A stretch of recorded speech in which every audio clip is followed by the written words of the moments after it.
Hello साथियों, मैं doctor Sangeeta Nagarwal government college Bandikui से।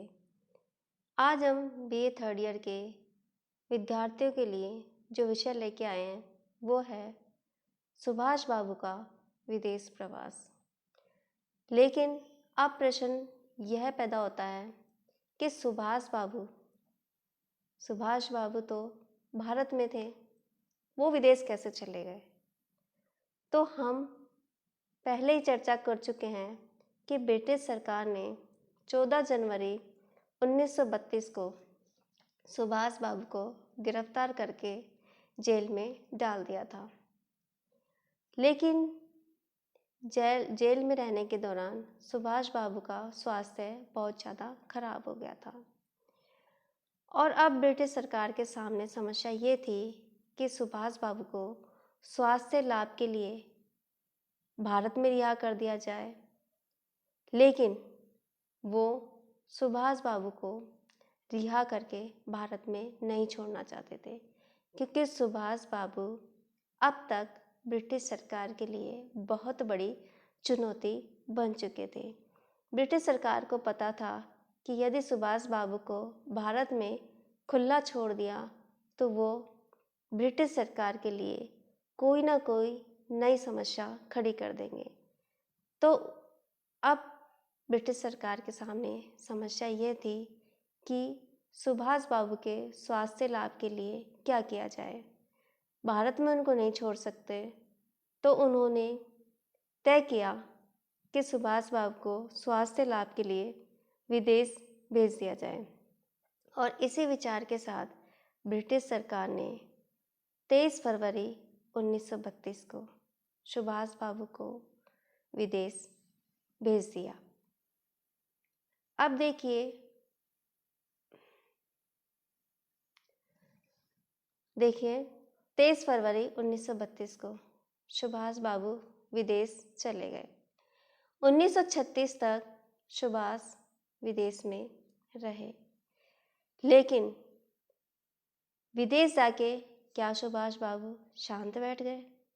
क्या उनके जहन से भारत की आज़ादी की बात निकल गई, या सुभाष ने विदेश में रहकर भी भारत की आज़ादी के लिए कोई ना कोई प्रयास किया? तो देखिए, आपको स्लाइड में दिखाई दे रहा होगा कि सुभाष बाबू विदेश जाने के बाद भी शांत नहीं बैठे और उन्होंने अपने स्वास्थ्य लाभ के साथ साथ अनेक देशों की यात्रा की, जैसे कि Poland, France, Czechoslovakia, Austria, Italy आदि। इन देशों का भ्रमण करते हुए ये अनेक लोगों से मिले। सबसे पहले ये इटली के नेता मुसोलिनी से मिले और मुसोलिनी से मिलकर उन्होंने मुसोलिनी से वचन लिया कि वो भारत के स्वतंत्रता संग्राम में सुभाष की सहायता करेंगे। इसके बाद वो आयरलैंड गए। आयरलैंड के नेता डी वलेरा से उनके मैत्री संबंध बन गए। इसी समय ऑस्ट्रिया में कमला नेहरू, जो जवाहरलाल नेहरू की वाइफ थी, उनका देहांत हो गया और इस दौरान जवाहरलाल नेहरू ऑस्ट्रिया आए। सुभाष बाबू भी जवाहरलाल नेहरू को सांत्वना देने के लिए ऑस्ट्रिया गए और उन्होंने जवाहरलाल नेहरू से मिलकर उनको इस मौके पर सांत्वना दी। इस दुख के समय सुभाष बाबू नेहरू के साथ रहे।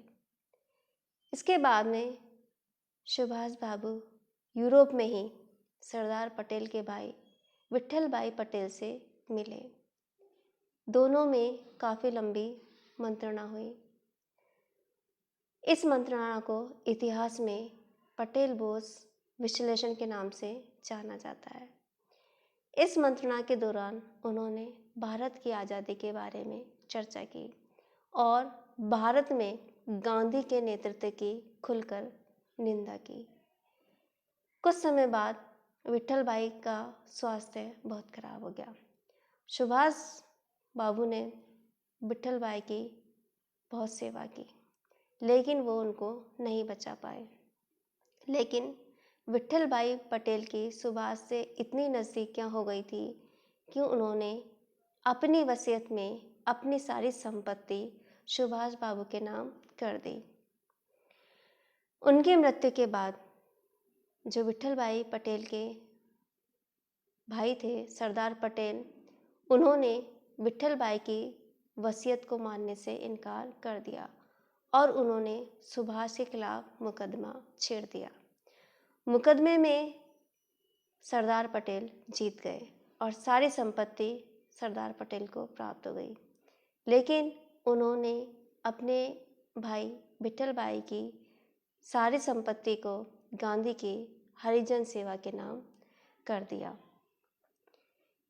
इसी दौरान 1934 में सुभाष बाबू को सूचना मिली कि उनके पिता मृत्युशैया पर हैं, तो उन्होंने अपने पिता से मिलने के लिए वे यूरोप से भारत के लिए रवाना हुए।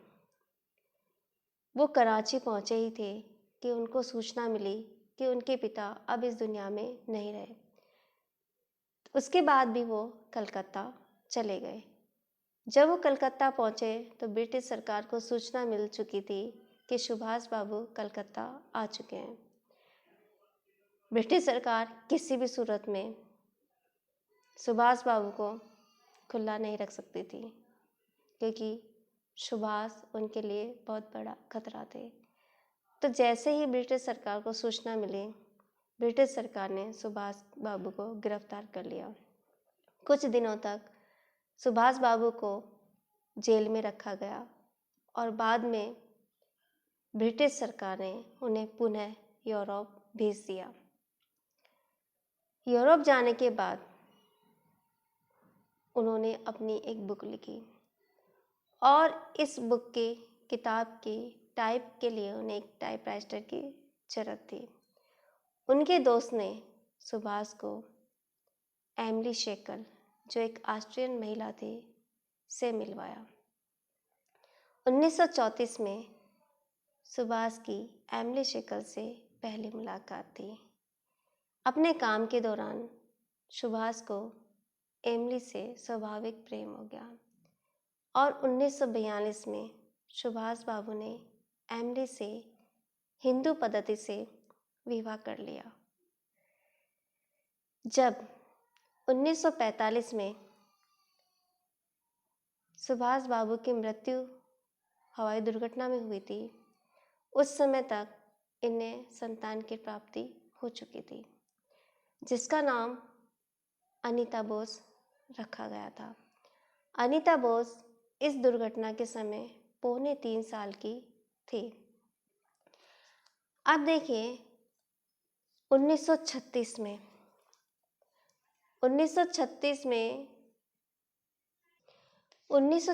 में सुभाष बाबू भारत आए, लेकिन जैसे ही ब्रिटिश सरकार को सुभाष बाबू के भारत आने की सूचना मिली तो उन्होंने सुभाष बाबू को फिर से कैद करके जेल में डाल दिया।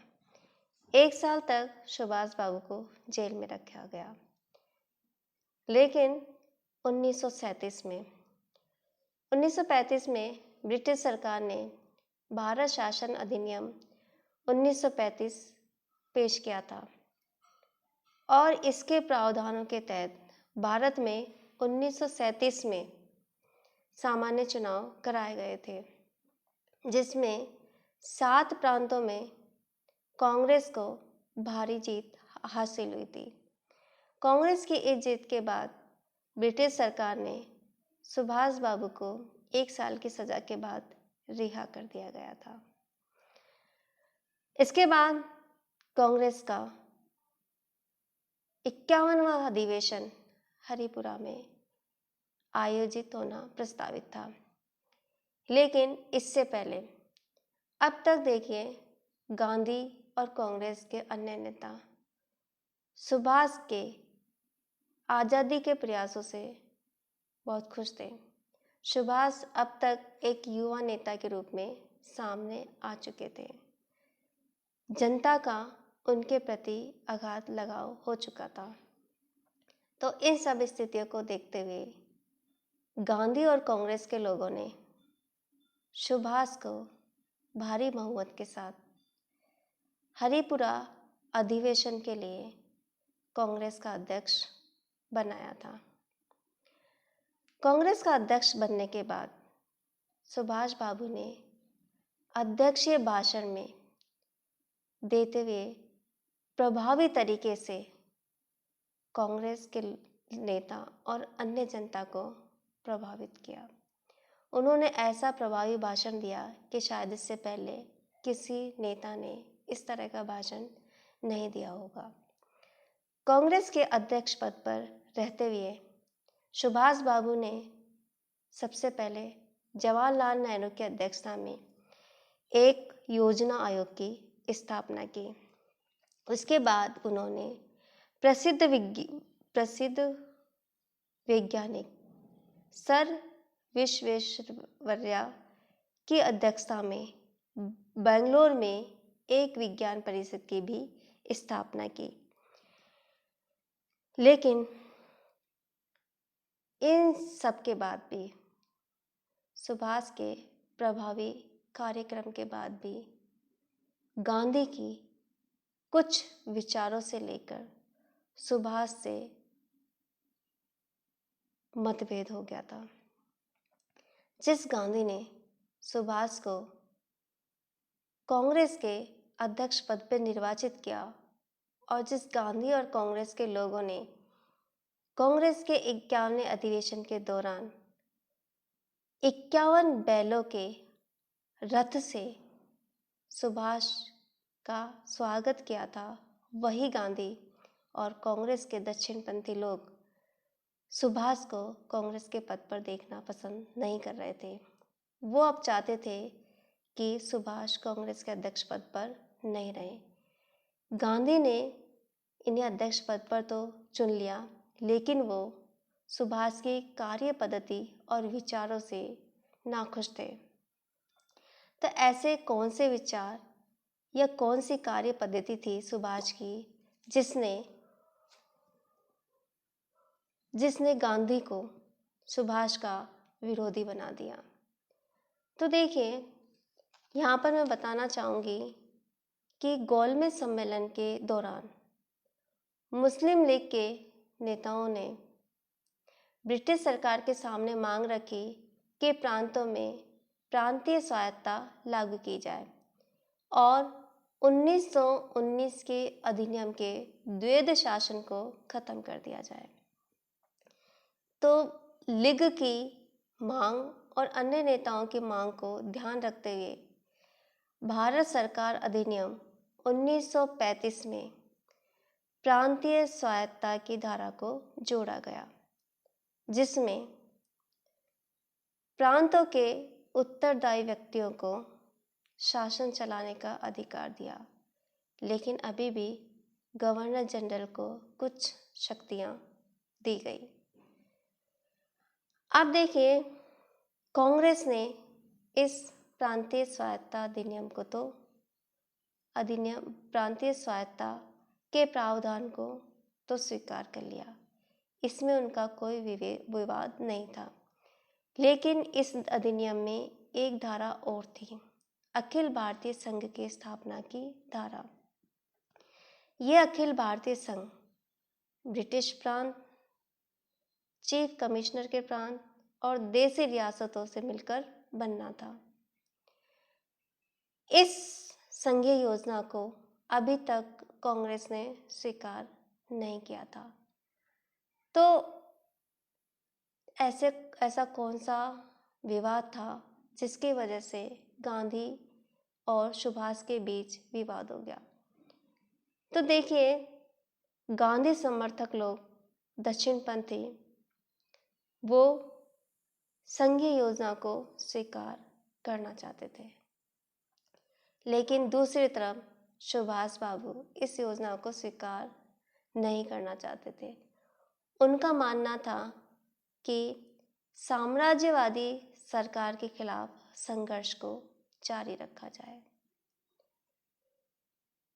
तो इस बात पर सुभाष का गांधीवादियों के साथ विरोध हो गया और ये विरोध बढ़ता ही चला गया। अब दक्षिणपंथी नहीं चाहते थे कि अगले अधिवेशन में सुभाष कांग्रेस के अध्यक्ष बने। तो वह ऐसा क्यों नहीं चाहते थे? तो हम ये कह सकते हैं कि गांधी और दक्षिणपंथियों को डर था कि यदि सुभाष वापस कांग्रेस के अध्यक्ष बने तो वो कांग्रेस की वर्किंग समिति में वामपंथियों की संख्या बढ़ा देंगे और दक्षिणपंथी ब्रिटिश सरकार से समझौता नहीं कर पाएंगे। तो ऐसी स्थिति में वो नहीं चाहते थे कि सुभाष कांग्रेस के अध्यक्ष बने रहें। गांधी ने भी कह दिया था कि अब सुभाष या तो दक्षिणपंथियों के इच्छा के हिसाब से चले या वो कांग्रेस छोड़ दे। तो अब सुभाष के सामने अनेक समस्याएं आ गई थी। दूसरी तरफ देखिए, सुभाष चाहते थे कि कांग्रेस के अगले अधिवेशन में कोई ऐसा व्यक्ति कांग्रेस का अध्यक्ष बने जो किसी भी मांग के आगे नहीं झुके। लेकिन सुभाष को ऐसा कोई व्यक्ति नहीं मिला। अंत में उन्होंने खुद ने कांग्रेस के अध्यक्ष पद पर बने रहना स्वीकार किया।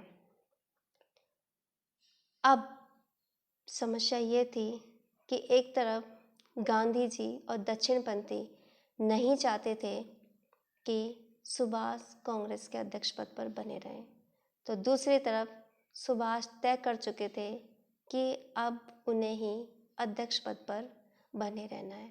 तो इस प्रकार अब